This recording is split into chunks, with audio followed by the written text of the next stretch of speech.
City update ન્યૂઝમાં આપનું સ્વાગત છે।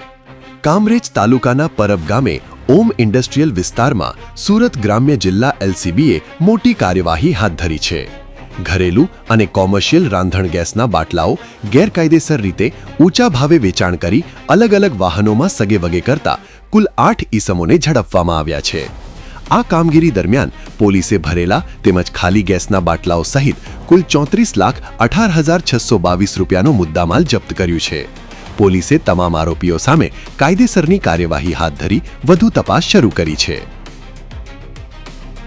City update news Sufiyan Mulla જોડાયેલા રહો, કારણ કે હવે શહેર નહીં સમગ્ર દેશ કહેશે।